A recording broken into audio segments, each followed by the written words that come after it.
நமக்கு வந்து ஒரு நாலேஜ் கொடுத்தாகணும். ஒரு நாலேஜ் வந்துட்டா, ஒரு புத்தி இருந்துட்டா நல்ல செழிப்பா இருப்பாங்க. எல்லா செல்வ வளமும் இருக்கும். ஒரு மனிதனுக்கு புதன் சரியில்லைன்னா கணவன் மனைவிக்குள்ள ஒருத்தருக்கு புதன் கெட்டுருச்சு,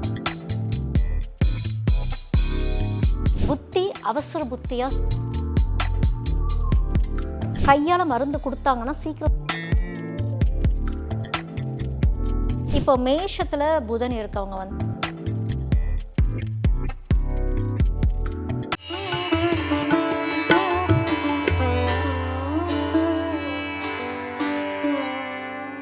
பிரணவ மந்திரம் நேயர்களுக்கு அன்பு வணக்கம். ஒரு ஜாதக கட்டத்தில் பார்த்திங்கன்னா புதன் அப்படிங்கிறது நம்மளுடைய புத்தியை தாண்டி நம்ம வாழ்க்கையில் எந்த மாதிரி விஷயங்களுக்கு புதன் அப்படிங்கிற கிரகம் நமக்கு உபயோகமாக இருக்கும். மேஷம் முதல் மீனம் வரை 12 கட்டங்களில் புதன் இருக்கும் பொழுது ஒருத்தருடைய வாழ்க்கையில் எந்த மாதிரி மாற்றங்கள் வரும், அதற்கு நமக்கு தீர்வுகள் என்ன அப்படின்னு சொல்லி சேர்த்து ஒரு காம்போவாக கொடுக்கறதுக்காக அஸ்ட்ராலஜி ரிசர்ச்சர் ஜீவிதா மேம் நம்ம கூட இணைஞ்சிருக்காங்க. மேம் வணக்கம். வணக்கம்.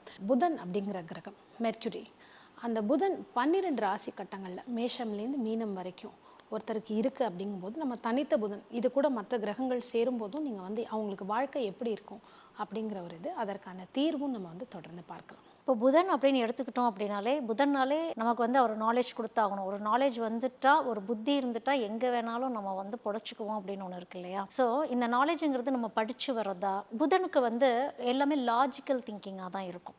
புதன் பொறுத்த வரைக்கும் எமோஷனல் கனெக்ட் ஆகாது. புதன் பல வகையில் வேலை பார்க்கும். ஒரு சிலருக்கு வந்து ஞானமாக வேலை பார்க்கும். ஒரு சிலருக்கு வந்து படித்து மனப்பாடம் பண்ணினா தான் ஒரு விஷயத்த அவங்களால வந்து ஞாபகத்திலே வச்சுக்க முடியும் அப்படிங்கிறதெல்லாம் இருக்குது. ஸோ ஒருத்தருக்கு புதன் கெட்டுருச்சு அப்படின்னு வச்சுக்கோங்களேன், நல்ல செழிப்பாக இருப்பாங்க, எல்லா செல்வ வளமும் இருக்கும், ஆனால் அனுபவிக்க தெரியாது. சேர்த்து வச்சுக்கிட்டே இருப்பாங்க. இங்கே தான் வந்து புதன் கெடக்கூடாது அப்படிங்கிறதெல்லாம் இருக்குது. புதன் வந்து பணத்துக்கு மட்டும் இல்லை, நாலேஜுக்கு மட்டும் இல்லை, இந்த டாக்குமெண்ட்ஸ் இது ரிலேட்டட் மட்டும் கிடையாது. ஒரு மனிதனுக்கு புதன் சரியில்லைன்னா கணவன் மனைவிக்குள்ள பிரச்சனைகள் கொடுப்பதும் புதன் தான். இந்த புதன் வந்து யாருக்காவது கெட்டு போயிருக்கு அப்படின்னு வச்சுக்கோங்களேன், அவங்களுக்கு வந்து இந்த திங்கிங் கெப்பாசிட்டி வராது. அப்போ தான் வந்து நான் சொல்கிறது உனக்கு புரியலையா, நீ சொல்கிறது எனக்கு புரியலையான்னு ஒரு ஆர்கியூமெண்ட்லாம் வருது பார்த்தீங்களா ஹஸ்பண்ட் அண்ட் ஒய்ஃப்குள்ளார. அவங்களுக்குமே புதன் ரொம்ப கவனமாக இருக்கணும். நம்ம ஜென்ரலாக வந்து எதை பார்ப்போம்னா குருவை பார்ப்போம். குரு நல்லா இருக்கா, ஓகே, அப்போ வந்து இவங்களுக்கு வந்து லைஃப் நல்லாயிருக்கும். சுக்கிரனை பார்ப்போம். ஆனால் புதன்கிற ஒரு விஷயத்தை நம்ம விட்டுருவோம். ஒவ்வொரு கைண்ட் ஆஃப் புதன் குடும்பத்துக்குள்ளே இருக்கவங்களும் வந்து அந்த ஒரு குழப்பத்தை ஏற்படுத்திகிட்டே இருப்பாங்கன்னா அது புதன் தான் அதை செய்யும். மறைஞ்சிருந்தே செய்யக்கூடியது அப்படிங்கிறது தான். அப்போது ஒருத்தங்களுடைய ஜாதகத்தில் புதன்கிறது ரொம்ப ரொம்ப முக்கியம். அந்த புதனை ஒவ்வொரு ராசிக்காரங்களும் எப்படி யூஸ் பண்ணிக்கிட்டாங்கன்னா நல்லாயிருக்கும் அப்படிங்கிறது தான். நிச்சயமாக அப்படி பார்க்கும்பொழுது நம்ம அப்போ மேஷத்துலேருந்து ஆரம்பிச்சுக்கலாம். ஒருவருக்கு மேஷ ராசி கட்டத்தில் புதன் இருக்குது அப்படிங்கும் பொழுது அவங்களுக்கு அது எப்படி செயல்படும், அதை அவங்க பாசிட்டிவாக எப்படி யூஸ் பண்ணி. ஜென்ரலாகவே மேஷ ராசிக்காரங்க துடுக்காக இருக்கிறவங்க தான், அவசரப்பட்டு எல்லாமே செய்கிறவங்க தான். ஏன் அப்படின்னா புதன் இவங்களுக்கு நல்ல வேலை பார்த்துக்கிட்டே இருக்கும், யோசிக்க வச்சுக்கிட்டே இருக்குமா தவிர்த்து சொல்யூஷன் கொடுக்குதா அப்படிங்கிற ஒரு விஷயம் இருக்கும். மேஷத்தில் புதன் இருக்குது அப்படின்னா தொழில் நல்லா அவங்களுக்கு வரும். பிஸ்னஸ் மைண்ட் அப்படிங்கிறது இருந்துக்கிட்டே இருக்கும்.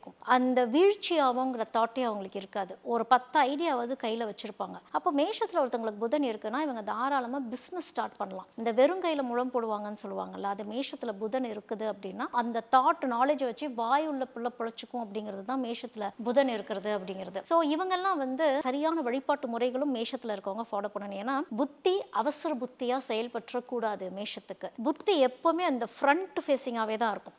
லிசனிங் கொஞ்சம் கம்மியாக இருக்கும். அப்போ அந்த லிசனிங் கெப்பாசிட்டி வரணும் அப்படின்னா கொஞ்சம் பொறுமையும் அவங்களுக்கு அவசியம். அந்த புதனை இவங்க ப்ராப்பராக யூஸ் பண்ணிட்டாங்கன்னா அது தான் அவங்கள டாப்பில் கொண்டு போய் வைக்கும். பணத்தை இன்வெஸ்ட் பண்ணுறதை விட மேஷத்தில் இருக்கவங்க புத்தியை இன்வெஸ்ட் பண்ணிட்டாங்க அப்படின்னா ரொம்ப அருமையாக இருக்கும். இப்போ மேஷத்தில் இருக்கக்கூடிய புதன் இப்போ ஒருவேளை மற்ற கிரகங்கள் இணையும் பொழுது அப்படிங்கிறது ஒரு நம்ம தனித்த புதன் பற்றி நம்ம பேசிகிட்டு இருக்கோம். அதே மாதிரி வேறு கிரகங்கள் இருந்தாலும் இதனுடைய ரோல் என்னவா இருக்கும், என்ன கோவில் ஃபாலோ பண்ணி. இப்போ மேஷத்தில் புதன் இருக்கவங்க வந்து உப்ளியப்பன் கோயிலுக்கு போகிறதும், ஸ்ரீ ரங்கநாதர் கோயிலில் போய் அவங்க வழிபாடு பண்ணிட்டு வரப்போ அங்கே இருக்கிற அந்த எனர்ஜி வந்து அவங்களுக்கு ஒரு நிதானத்தை ஃபஸ்ட்டு கொடுக்கும். ஏன் அப்படின்னா மேஷம் திடீர்னு ஜட்ஜ் பண்ணிடுவாங்க எல்லாத்தையுமே. இவங்களையுமே மிஸ்ஜட்ஜ் பண்ணிடுவாங்க இருக்கிறவங்க. இவங்க என்ன சொல்ல வராங்களோ அது கரெக்டாக போய் டெலிவரி ஆகாது. ஏன்னா அவங்களுக்கு த்ரோ ஆஃப் வாய்ஸ் வந்து எப்போவுமே கொஞ்சம் ஸ்ட்ராங்காக இருக்கிறதுனால என்ன சொல்ல வந்தேங்கிறது உங்களுக்கு புரியல அப்படிங்கிற மாதிரி ஒன்று இருக்கு இல்லையா? அந்த நிதானத்துக்காகவே இந்த 2 ஸ்தலங்களுக்கு இவங்க போயிட்டு வந்தாங்கன்னா இவங்களுடைய புத்தி கூர்மை வந்து தெளிவாக மற்றவங்களுக்கு புரியும் அப்படிங்கிறது தான். மேஷத்தில் புதன் இருந்தால் என்ன மாதிரி தொழில் செலக்ட் பண்ணலாம், ஸ்டூடெண்ட்ஸ் எல்லாம் என்ன மாதிரி படிப்பை வந்து அவங்க செலக்ட் பண்ணலாம்?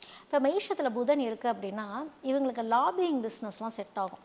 அதே மாதிரி இப்போ கவர்மெண்ட்லலாம் இருக்காங்கன்னு வச்சுக்கோங்களேன், இந்த புதன் இருக்கவங்கனால சீக்கிரமாக அந்த கவர்மெண்ட் ரிலேட்டடான டாக்குமெண்ட் ரிலேட்டடான ஒர்க் எடுத்து பண்ணுறது, மற்றவங்களுக்கு வந்து லைசன்ஸ் வாங்கி கொடுக்குற விஷயங்கள் இதெல்லாம் இருக்கு இல்லையா, இதெல்லாம் ஈஸியாக இவங்களுக்கு வரும் புதன் நல்லா இருக்கிற பட்சத்தில். ஏன்னா இவங்க வந்து காரியவாதிகளாகவே இருப்பாங்க. கரெக்டாக அந்த காரியத்தில் கரெக்டாக இருந்து எப்படியாவது அதை சரி பண்ணிடுவோன்னு ஒன்று இருக்கு இல்லையா, அந்த மாதிரி விஷயங்கள் புதன் இருக்குது அப்படின்னா இவங்க மெடிசன் ரிலேட்டடாகவும் படிக்கிறாங்க. ஃபார்மசிட்டிக்கல் விஷயங்கள் ரொம்ப நல்லா வரும் இவங்களுக்கு. மெடிசன் ஓரியன்டாக மருந்து டக்கு டக்குன்னு ஞாபகத்துக்கு வரது ஒன்று இருக்குது. ஜென்ரலாகவே மேஷராசிக்காரங்க வந்து கையால் மருந்து கொடுத்தாங்கன்னா சீக்கிரம் சரியாகும்லாம் சொல்லுவாங்க. முக்கியமாக அதில் அஸ்வினி நட்சத்திரமாக இருக்காங்க, பரணி நட்சத்திரமாக இருக்கிறாங்க அப்படின்னு வச்சுக்கோங்களேன். அவங்கெல்லாம் வந்து வெறும் எக்ஸ்பீரியன்ஸே ஒரு விஷயம் சொல்லி கொடுக்கும் அப்படின்னா இவங்களுக்கு அந்த விஷயம் ரொம்ப ஸ்பான்டேனியஸாக வரும். ஆயுர்வேத மருந்துகள் சம்மந்தப்பட்ட விஷயங்கள் வந்து இதில் இருக்கிறவங்க புதன் படிக்கிறாங்க அப்படின்னா மூலிகைகளுடைய வார்த்தைகள்லாம் இவங்களுக்கு நல்ல உச்சரிப்புகளே ரொம்ப நல்லா வரும், ஞாபக சக்தி ரொம்ப நல்லா இருக்கும். ஸோ இது ரிலேட்டடாக இவங்க வந்து படிக்கலாம். இப்போ மேஷத்தில் ஒரு கணவனுக்கோ மனைவிக்கோ புதன் இருக்கும்பொழுது அந்த இடத்துல அவங்களுக்கு அந்த டிஃப்ரென்ஸ் ஆஃப் ஒப்பீனியன் இல்லாமல் அவங்க ஒரு சுமூகமாக வாழணும்னா என்ன பண்ணணும்? திருச்சி ஸ்ரீ ரங்கநாத சுவாமி கோயிலில் போயிட்டு அங்கே இருக்க சக்கரத்தாழ்வாருக்கு வந்து 29 விளக்கு கணவன் மனைவியாக சேர்ந்து அதிகாலையில் போயிட்டு இந்த வேலையை வந்து அவங்க சக்கரத்தாழ்வாருக்கு போயிட்டு விளக்கு வச்சுட்டு வராங்க அப்படின்னா சீக்கிரம் நிறைய விஷயங்கள் அவங்களுக்கு கிளியர் ஆகும். ஏன்னா அந்த இடத்துல அவ்வளோ பவர் இருக்குது. ஸ்ரீ ரங்கநாத சுவாமி கோயிலில் போயிட்டு அங்கே நம்ம வழிபாடு பண்ணுறோன்னா அங்கே வந்து தேவிமார்கள் இருக்கிறாங்க இல்லையா, 3 தேவிகள் இருப்பாங்க. பின்னாடி இருக்கிறவங்க தான் வந்து ஸ்ரீதேவி. அவங்கள தான் எட்டி பார்த்தே வழிபாடு பண்ணணும். ஏன்னா உடனே வரம் கொடுப்பாங்கங்கிறதுனால தான் அவங்கள பின்னாடி வச்சுருப்பாங்க. மற்ற 2 தெய்வங்களுமே கூட யோசிச்சு வரம் கொடுப்பாங்களாம், ஆனால் அவங்கள எட்டி பார்த்துட்டாலே அவங்க வரம் கொடுத்துருவாங்களாம். முக்கியமாக பெண்கள் அங்கே போய் அங்கே இருக்கிற அந்த 3 தேவிகளை அவங்க வழிபாடு பண்ணுறாங்க அப்படின்னாலே கண்டிப்பாக அவங்களுக்கு வந்து தெளிவு நிலைகள் அப்படிங்கிறது வரும். இப்போ சக்கராஸ்னு பார்த்தோம்னா இந்த மேஷத்தில் புதன் இருக்கிறவங்களுக்கு எந்த சக்கரா நல்லா ஒர்க் ஆகும், எது டீஆக்டிவேட்டடாக இருக்கும், எதை அவங்க ஸ்ட்ராங் பண்ணும்? மேஷத்தில் புதன் இருக்கவங்களுக்கு வந்து மூலாதாரம் முதல் ஸ்ட்ராங் ஆகிடும். கோயிலுக்கு போகிறாங்க அப்படின்னா அவங்க ரொம்ப கனெக்ட் ஆகிடுவாங்க. ரொம்ப கனெக்ட் ஆகிருப்போ அந்த ஆங்ஸைட்டி, அந்த ஒரு படப்படப்பு தன்மை அதெல்லாம் ஜாஸ்தி ஆகிடும். அப்போ அவங்களுக்கு நிதானமான ஒரு முறையில் வந்து அவங்க வழிபாட்டு முறைகள் பண்ணுறப்போ மூலாதார சக்கரம் முதல் ஸ்ட்ராங்காக இருக்கணும். இன்னொரு விஷயம் என்னென்னா இவங்களுக்கு வந்து ஆல்ரெடி விசுத்தி சக்கரம் எப்போவுமே ஓப்பன் தான். ஆக்ஞா சக்கரமும் நல்லா கனெக்ட் ஆகிடும். ஏன்னா அவங்களுக்கு வந்து அந்த தெய்வ அனுகிரகங்கிறது அந்த பவர் ரொம்ப ரொம்ப நல்லாயிருக்கும். போன உடனே வந்து இந்த காட்சி கிடச்சிச்சு அப்படின்லாம் சொல்கிறாங்களே, அதெல்லாம் மேஷத்துக்கு எப்போவுமே ரொம்ப அமையும். இவங்களுக்கு மணிப்பூரக சக்கரம் வந்து தெளிவான முறையில் இருக்கணும். அதாவது மணிப்பூரக சக்கரத்துடைய வேலை என்ன அப்படின்னா எந்த விஷயத்த நம்ம ஃபோக்கஸ் பண்ணுறோன்னு ஒரு டார்கெட் வைக்கணும் அப்படிங்கிறது தான். இந்த மேஷம் மிஸ் ஆகிற இடமே இதுதான், இந்த மணிப்பூரக சக்கரம். மணிப்பூரக சக்கரம் தான் அந்த ஃபயர் எரிஞ்சிட்டு இருக்கிற மாதிரி அந்த இடம். ஸோ அதைத்தான் வந்து அவங்க ஆக்டிவேட் பண்ணணும். பல விஷயங்கள் மைண்டில் ஓடிட்டே இருக்கு, என்னால் எல்லாமே செய்ய முடியும், உங்களால் எல்லாம் செய்ய முடியும், ஆனால் ஒரு விஷயத்த ஃபோக்கஸ் பண்ணி அதை முடிச்சுட்டு தான் அடுத்த வேலைக்கு போகணும்னு ஒன்று இருக்குது. ஸோ மணிப்பூரக சக்கரத்தை தான் இவங்க ஆக்டிவேட் பண்ணணும்.